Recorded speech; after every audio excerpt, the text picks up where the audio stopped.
Mėly broliai ir seserys Kristuje. Šiandien girdėtas Jėzaus žodis skamba ypatingai.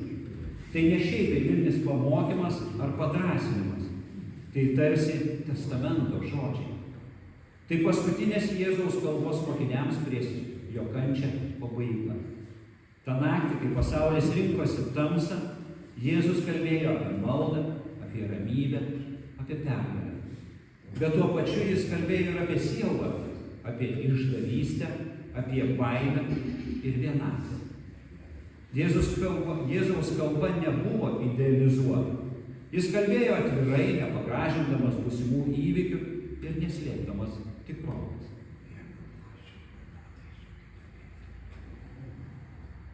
Jėzus neslėpia sunkumų, bet juos įvardija. Jis žino, kas laukia jo ir žino, kas laukia jo mokinių. Jis žino, koks silpnas yra žmogaus pasiryžimas ir kaip lengvai meilė virsta baimė ir kaip lengvai ištikimybė virsta išdavyste. Štai ką jis sako Evangelijoje pagal Joną.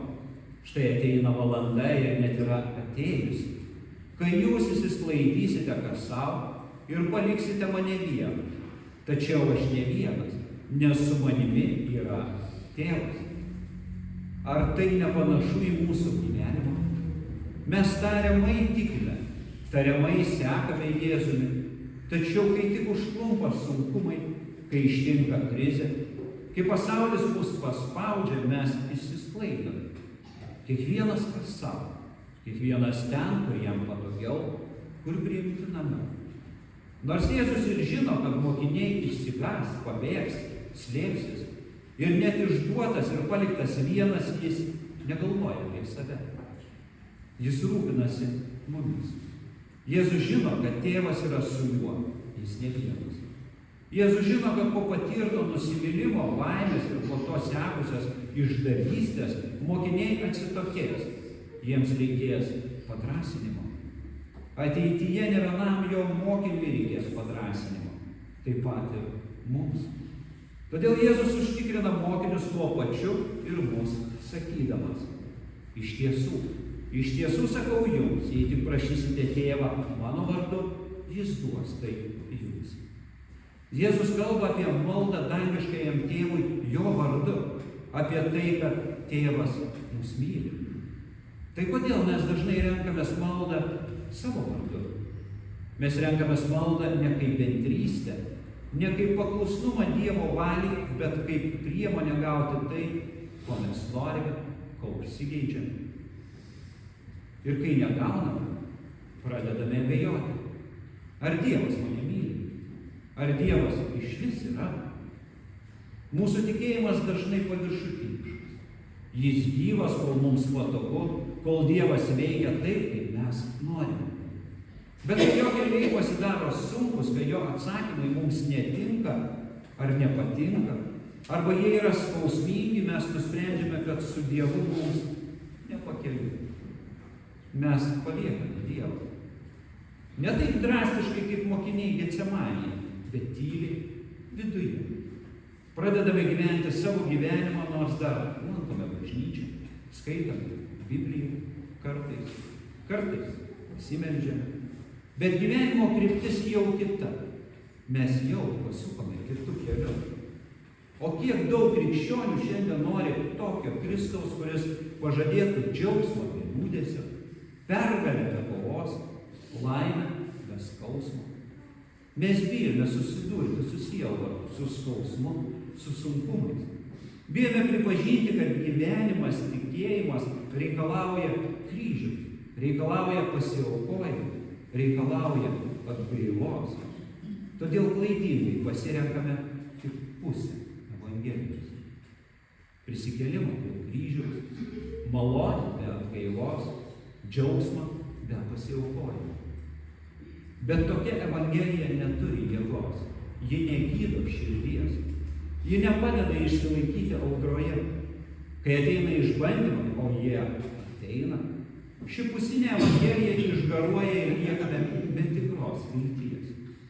Todėl mūsų maldos tampa tylios, širdis sužeista, o tikėjimas trapus. Mes neturime tikros ramybės, tikro tvirto pagrindo. Jėzus sako, iki šiol jūs nieko neprašėte mano vardu. Prašykite ir gausite, kad jūsų džiaugsmui nieko netrūktų. O mes? Ar prašome? Ar išdrįstame ateiti pas Dievą kaip mylimi vaikai? Ar tikime jo žodžiu? Ar mūsų malda drąsi, nuolanki, pasitikinti? Deja, dažnai meldžiamės kaip svetimi, kaip tarnai, ne kaip sūnus ir dukros. Mes lyg gėdėjamės prašyti ar norime manipuliuoti maldą, tik tai būtų prekyba. Tu man, aš tau.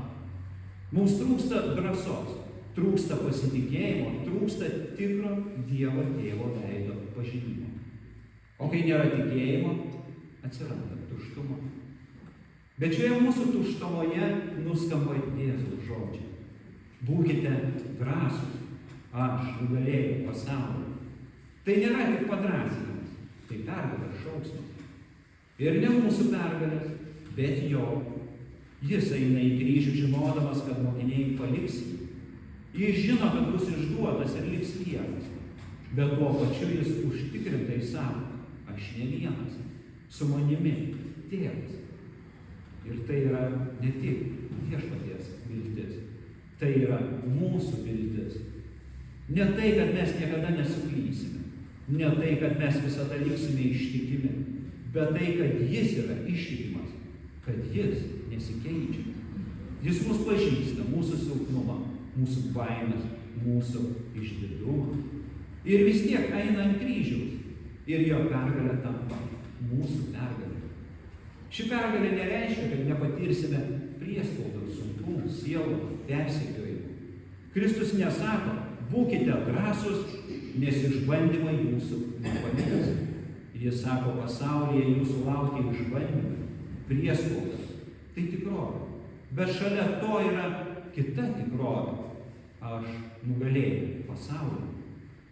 Ne išbandymų vengimas, bet pergalė juose. Ne liūdesio neįgimas, bet pripažinimas džiaugsmo, kuris stipresnis už liūdesį yra jo pergalė. Jėzus kviečia mus melstis jo vardu. Ką tai reiškia? Tai reiškia melstis kaip jis, visiškai pasitikėti Tėvu ir juo. Ne savo teisumu, ne savo tikėjimu, bet jo malonė. Tėvas mus myli ne todėl, kad mes geri, bet todėl, kad mes esame Jėzuje. Ir dėl to kiekviena malda pasakyta jo vardu yra girdima. Net jei mums atrodo, kad niekas nevyksta, dangus atsilieka, nes Kristus yra mūsų tarpininkas. Jėzus žino mūsų silpnumą. Jis negailestauja, kad mokiniai paliks jį. Jis kalba apie tai iš anksto, ramiai, net su meile. Kodėl? Nes jis žino, kad po kryžiaus ateis sekmadienis. Kad jo dvasia grįž pas juos, kad jų išsklaidimas virs jų drąsa. Jis mato ne tik išdavystę, baimę, bet ir drąsą, pasiryžimą ir tikėjimą. Ir tai yra Evangelijos širdis. Kristus nesigėdija mūsų, net kai mes jo išsižadame. Jis eina iki galo dėl mūsų. Jis nugalėjo pasaulį, kad galėtume gyventi ne baimėje, bet drąsoje. Jis prisikėlė, kad mes žinotume, kad Tėvas mus myli. Ir jis davė pažadą, kad jūsų džiaugsmas būtų tobulas. Mūsų džiaugsmas gali būti tobulas. Įsidėkime į širdį šiuos žodžius. Džiaugsmas gali būti tobulas. Brangieji, gal šiandien esate tokioje situacijoje, kai atrodo, kad meldžiatės be atsako. Atrodo, kad baimė stiprėja, o tikėjimas silpsta. Gal jaučiatės kasdienybėje palikę Jėzų, kad daugiau gyvenate savo, ne jam. Jėzus žino tai. Ir jis mums sako, ne piktai, ne grasinančiai, bet su meile. Jūs paliksite mane. Taip, tai buvo, taip gali ir būti. Bet žinokite, aš nugalėjau pasaulį. Tai kvietimas grįžti. Vėl eiti prie jo. Vėl melstis jo vardu. Vėl tikėti, kad tėvas mus myli. Vėl tikėti, kad mūsų džiaugsmas gali būti tobulas. Nes Kristus ne tik pergalės viešpats, bet ir mūsų kelio bendražygis. Jis su mumis išbandymuose, jis su mumis priespaudoje. Jis mus stiprina, jis niekada mūsų nepalieka. Ir jo žodis tebūnie šiandien mums naujo gyvenimo pradžia. Būkite drąsūs. Ne dėl to, kad mes stiprus, bet todėl, kad jis yra mūsų pergalė.